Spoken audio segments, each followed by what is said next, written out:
हिंद, जय भारत। मित्रों, आप सभी का स्वागत है सेंसर बस्ती वाले यूट्यूब चैनल पर। मित्रों, हम एक नया सीरीज लेकर आए हैं और सीरीज का नाम है क्या? रुधिर। और इस सीरीज में हम अच्छे से जानेंगे रुधिर के बारे में। किसके बारे में भाई? रुधिर के बारे में एकदम विस्तार से समझेंगे। अब रुधिर के बारे में जानना क्यों जरूरी है? क्योंकि रुधिर जो है हमारे शरीर का एक महत्वपूर्ण भाग है, और जब तक हम रुधिर के बारे में नहीं समझेंगे, पढ़ेंगे, नहीं जानेंगे, तब तक उसका रुधिर का महत्व हमें समझ में नहीं आएगा। देखिए, जो रुधिर होता है, रुधिर को हम कई नामों से जानते हैं। रुधिर को जो है रक्त भी कहते हैं, खून भी कहते हैं, और अंग्रेजी में ब्लड भी कहते हैं। तो चाहे वो पढ़ने वाले बच्चे हों, चाहे कंपटीशन की तैयारी करने वाले बच्चे हों, या कोई भी हो, सभी को जो है रुधिर के बारे में यानी खून के बारे में जानकारी होना बहुत जरूरी है। तो ये भाग नंबर 1 है, और हम रुधिर के बारे में संपूर्ण जानकारी जो है लेकर आए हैं। कई भाग आएंगे इसके, ये पहला भाग है। तो भैया फटाफट क्या करिए, चैनल को सब्सक्राइब कर दीजिए और वीडियो को शेयर कर दीजिए, ताकि सबको रुधिर के बारे में जानकारी प्राप्त हो जाए। चलिए रुधिर के बारे में जानते हैं। रुधिर जो होता है एक प्रकार का क्या है? संयोजी ऊतक है, जो हमारे शरीर के सभी भागों को जोड़ने का काम करता है। क्या काम करता है? जोड़ने का काम करता है। कौन क्या है? तरल संयोजी ऊतक है। कौन सा? अगर देखिए, अगर बात होगी कि क्या है, तब तो आप सीधे बता सकते हैं क्या कि रुधिर एक प्रकार का संयोजी ऊतक है। संयोजी ऊतक जो होते हैं ये भी दो प्रकार के होते हैं, ठीक है। तो एक होता है ठोस और एक होता है द्रव। तो जो रुधिर होता है वो द्रव होता है, यानी द्रव के रूप में होता है, ठीक है। अर्थात क्या होता है? तरल होता है, तरल संयोजी ऊतक होता है, ठीक है। अब ये जो रुधिर होता है इसको दो भागों में बांटा गया है। कितने भागों में बांटा गया है? दो भागों में बांटा गया है। पहला प्लाज्मा और दूसरा कणिकाएं। जो द्रव होता है वो प्लाज्मा वाला भाग होता है। मतलब समझिए कि अगर हम एक गिलास ले लें और उस गिलास में पानी ले लें और उस पानी में कुछ जो है किंकर डाल लें, ठीक है। तो जो पानी वाला भाग है वो क्या है? प्लाज्मा है, और जो किंकर है वो क्या है? कणिकाएं हैं। सेम उसी तरह रुधिर भी होता है। जो रुधिर का द्रव वाला भाग होता है वो क्या होता है?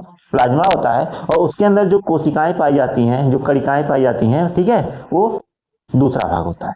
इतनी बातें समझ में आ गई? प्लाज्मा जो होता है वो रुधिर का 55% भाग होता है। प्लाज्मा जो होता है वो रुधिर का क्या होता है? 55% भाग होता है, जो 90% जल का बना होता है, और 10% जो है वो अन्य पदार्थ होते हैं, कार्बनिक और अकार्बनिक। इतनी बातें तो आपको समझ में आ गई होंगी कि रुधिर का 55% भाग किससे बना होता है? प्लाज्मा से बना होता है, जो 90% जल का बना होता है, और 10% अन्य पदार्थ से बना होता है, कार्बनिक और अकार्बनिक।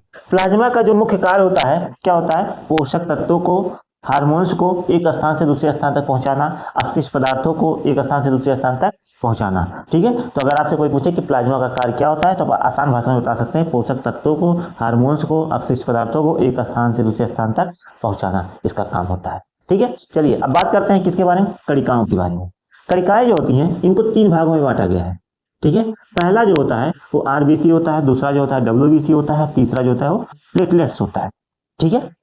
अब ध्यान से समझिए, जो आरबीसी होता है इसको हिंदी में कहा जाता है लाल रुधिर कणिकाएं। क्या कहा जाता है? लाल रुधिर कणिकाएं। और अंग्रेजी में इसको कहते हैं रेड ब्लड सेल्स। क्या कहते हैं? Red blood cells. इसमें जो होता है हीमोग्लोबिन पाया जाता है। क्या पाया जाता है? हीमोग्लोबिन पाया जाता है, और हीमोग्लोबिन के कारण ही खून का यानी पूरे खून का रंग क्या होता है? लाल होता है। हीमोग्लोबिन का मुख्य कार्य क्या होता है? अर्थात आरबीसी का मुख्य कार्य क्या होता है? ऑक्सीजन को फेफड़ों से कोशिकाओं तक पहुंचाना होता है। अर्थात ध्यान से समझिए कि हमारे शरीर में अगर हमारा जो खून होता है, अब खून में अगर कुछ मुख्य होता है तो होता है आरबीसी, ठीक है। और आरबीसी में मुख्य क्या होता है? हीमोग्लोबिन होता है। तो जो सीबीसी कराते हैं यानी खून का जांच करवाते हैं, ठीक है, खून का जांच कराने में जो कहते हैं ना कि खून कितना पॉइंट है, खून की मात्रा क्या है, तो उस खून में क्या मापते हैं भैया? हीमोग्लोबिन मापते हैं। क्या मापते हैं? हीमोग्लोबिन। तो हीमोग्लोबिन की जो मात्रा होनी चाहिए सामान्य मनुष्य में, स्वस्थ मनुष्य में, वो कितना होना चाहिए? 11 से 14 पॉइंट तक होना चाहिए। कितना? 11 से 14 पॉइंट के बीच में होना चाहिए। तो समझ लीजिए वो स्वस्थ मनुष्य है। अगर 11 पॉइंट से कम है हीमोग्लोबिन, तो समझ लीजिए उसके शरीर में क्या? खून की कमी है, ठीक है।